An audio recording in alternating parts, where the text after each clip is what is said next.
Group 2க்கான test batch and video class இதுக்கான update வந்து நம்ம ஏற்கனவே கொடுத்துருந்தோம். ஸோ இன்னைக்கு ஜூலை 1ஆம் தேதியிலிருந்து இந்த பேட்ச் எல்லாமே ஸ்டார்ட் ஆகுது. ஏற்கனவே நான் உங்களுக்கு ஸ்டடி பிளான் அப்படிங்கிறது எல்லாமே கொடுத்துருப்பேன். அப்புறம் டெஸ்ட் 1க்கு என்ன படிக்கணும் அப்படிங்கிற டீட்டெயில்ஸும் வந்து அப்டேட் பண்ணியிருப்போம். அதுக்கான ஸ்டடி பிடிஎஃப்பும் உங்களோட கோர்ஸில் வந்து அப்டேட் பண்ணியாச்சு.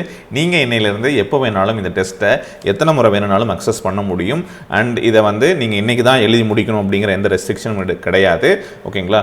பட் நீங்கள் வந்து இந்த பிளானை ஃபாலோ பண்ணிட்டு இருக்கீங்க அப்படின்னா முடிஞ்ச வரைக்கும் அந்த டைம் அந்த டெஸ்ட்டை கம்ப்ளீட் பண்ணிட்டு அடுத்த தேர்வுக்கு ரெடி ஆகிறதுக்கு பிளான் பண்ணுங்க. ஒவ்வொரு டெஸ்ட்டுக்கும் நீங்க போஸ்ட்போன் பண்ண உங்களோட ஷெட்யூல் வந்து மாறிக்கிட்டே போயிடும். உங்களால வந்து பிக்கப் பண்ணி மறுபடியும் வந்து அதே ட்ராக்ல ஃபாலோ பண்ண முடியாது.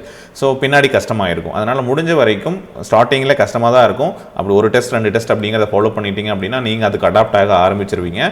அதுக்கப்புறம் உங்களுக்கு வந்து அதே வந்து பழக்கமாயிடும். சரிங்களா? ஸோ அதுக்காக நீங்கள் முடிஞ்ச வரைக்கும் ஸ்கிப் பண்ணாமல் நம்ம டெய்லியும் ஸ்டிக் டு த பிளான் அப்படின்னு இருக்கணும். நம்ம எந்த விதத்திலையும் மாற்றக்கூடாது அப்படிங்கிற மாதிரி இருந்துக்கோங்க. பட் ஏதாவது ஒரு சுச்சுவேஷனால நம்மளால் முடியல இல்லை படிக்க முடியல அப்படின்னு இருந்ததுன்னா நீங்கள் வந்து அந்த பிளானை மாற்றிக்கோங்க. பட் இது வந்து எந்த ரெஸ்ட்ரிக்ஷன் கிடையாது. எப்போ வேணாலும் எழுதலாங்கிற ஒரு விஷயம் இருக்குது. அதை வந்து நீங்கள் எப்படி யூஸ் பண்ணிக்க போகிறீங்க, இப்போ தான் எழுதலாம் இல்லை நாளைக்கு எழுதிக்கலாம் நாளைக்கு படிச்சுக்கலாம் அப்படிங்கிற மாதிரியான ஒரு மைண்ட் செட்டுக்கு வந்துடாதீங்க.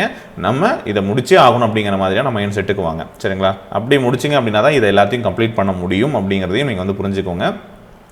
ரொம்ப ஸ்ட்ரெஸ் பண்ணாமல் அழகாக வந்து படிச்சுட்டு போகணும் அப்படின்னா நீங்கள் பிளானை ஃபாலோ பண்ண மட்டும் போதும். ஏன்னா என்ன படிக்கணும், அடுத்த நாள் என்ன படிக்கணும் அப்படிங்கிறது எல்லாமே தெளிவாக பிளானில் இருக்குது. ஸோ நீங்கள் வந்து அன்னன்னைக்கு என்ன படிக்கணுமோ அதை மட்டும் ஃபாலோ பண்ணி படிச்சுக்கிட்டு டெஸ்ட் கொடுக்குறாங்கன்னா டெஸ்ட் எழுதிட்டு அதனுடைய அனலிசிஸ் என்னங்கிறதையும் ரிப்போர்ட் என்னங்கிறதையும் எடுத்து பார்த்துட்டு உங்களை இம்ப்ரூவ் பண்ணிக்கிறதுக்கான வேலைகளை மட்டும் பார்த்தா போதும். வேறு எதை பற்றியும் நீங்கள் ஒரி பண்ண வேண்டாம். வேறு எந்த பிளானையும் நீங்கள் வந்து பார்க்க வேண்டாம். இதை மட்டும் அப்படியே ஃபாலோ பண்ணிகிட்டே வாங்க.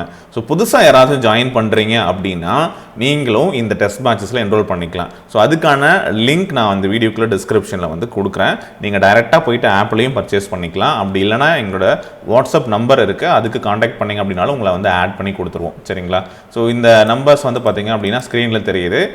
9993598181 அல்லது 8681859181 இந்த 2 நம்பருக்கு நீங்கள் வந்து காண்டாக்ட் பண்ணிவிட்டு வாட்ஸ்அப்பில் ஜாயின் பண்ணிக்கலாம். அப்படி இல்லைனா டேரெக்டாக கீழே டிஸ்கிரிப்ஷன் லிங்க் கொடுக்குறேன், நீங்கள் வந்து ஜாயின் பண்ணிக்கலாம். ஓகேங்களா? So video class 850, test batch 850, video class plus test வந்து 1900 இருக்கும். ஓகேங்களா? ஸோ இது வந்து ஒரு பெய்ட் பேட்ச் தான். ஸோ இதில் வந்து ஸ்டடி பிடிஎஃப் உங்களுக்கு இருக்கும். என்ன டெஸ்ட்டுக்கு என்ன படிக்கணும் அப்படிங்கிற வேர் டு ஸ்டடி இருக்கும். சரிங்களா? ஸோ ஏற்கனவே இந்த டெஸ்ட்டில் வந்து எவ்வளவு கொஸ்டின்ஸ் இருக்கும் அப்படிங்கிற எல்லா இன்ஃபர்மேஷனும் நான் வந்து கொடுத்துருக்கேன். ஸோ அந்த வீடியோவும் செக் பண்ணி பாருங்கள். இந்த பிளான் பிடிஎஃப் வேணும்னாலும் நீங்கள் வந்து கீழே டிஸ்கிரிப்ஷனில் இருக்கக்கூடிய லிங்க்கும் இந்த வாட்ஸ்அப் நம்பருக்கு காண்டாக்ட் பண்ணுங்கள். உங்களுக்கு நாங்கள் வந்து அப்டேட் பண்ணுறோம். ஸோ டோட்டலாக வந்து பார்த்திங்க அப்படின்னா ஒரு 200க்கு மேலே வந்து தேர்வுகள் சின்னதாக வந்து டெஸ்ட்டும் வந்து உங்களுக்கு இருக்கும். Previous year question paper test, topic wise test, full mark test இந்த மாதிரி நிறைய இருக்குது. சரிங்களா? மொத்தமாக வந்து ஒரு 20,000+ கொஸ்டின்ஸ் வந்து நீங்கள் ப்ராக்டிஸ் பண்ண போகிறீங்க. ரெகுலராக நீங்கள் இது எல்லாத்தையும் கம்ப்ளீட் பண்ணி முடிச்சிங்க அப்படின்னா இவ்வளோ கொஸ்டின்ஸ் வந்து ப்ராக்டிஸ் பண்ணியிருப்பீங்க. ஸோ இவ்வளோ ப்ராக்டிஸ் பண்ண ஒருத்தரங்களால கண்டிப்பாக வந்து பார்த்தீங்க அப்படின்னா ஃபெயில் ஆகிறதுக்கு வாய்ப்பே இல்லை அப்படின்னு தான் சொல்லணும். சரிங்களா? ஸோ நீங்கள் ஒரு நல்ல ஸ்கோரை ரீச் பண்ண முடியும். அதுலேயே ஒரு அண்டர்ஸ்டாண்டிங் வந்துடுவீங்க. ஓகே இவ்வளோ தான் இருக்குது, என்ன தான் இருக்குது அப்படிங்கிறது. ஸோ நீங்கள் குரூப் 4 படிச்சுட்டு ரிவைஸ் பண்ணுறவங்களும் சரி இதை வந்து தாராளமாக எடுத்துக்கலாம். ஆல்ரெடி படித்து முடித்தவங்களுக்கு நல்ல ஒரு பிளான் ரெகுலராக ரிவைஸ் பண்ணி எல்லாத்தையும் கம்ப்ளீட் பண்ணலாம். ஓகே, புதுசாக படிக்கிறவங்க கொஞ்சம் வந்து ஹார்ட் ஒர்க் போட்டே ஆகணும். போட்டு படிச்சிங்க அப்படின்னா இந்த பிளான் படி ஃபாலோ பண்ணிவிட்டு நீங்கள் இருக்கக்கூடிய டைம் பீரியடில் கம்ப்ளீட் பண்ணிக்கலாங்க. சரியா? ஸோ ஏதாவது டவுட்ஸ் இருந்ததுனாலும் இல்லை பிளானோட பிடிஎஃப் பார்க்கணும் அப்படின்னாலும் வாட்ஸ்அப் பண்ணுங்கள். கீழே டிஸ்கிரிப்ஷனில் லிங்க் வந்து கொடுத்துருக்கேன். சரிங்களா? தேங்க்யூ.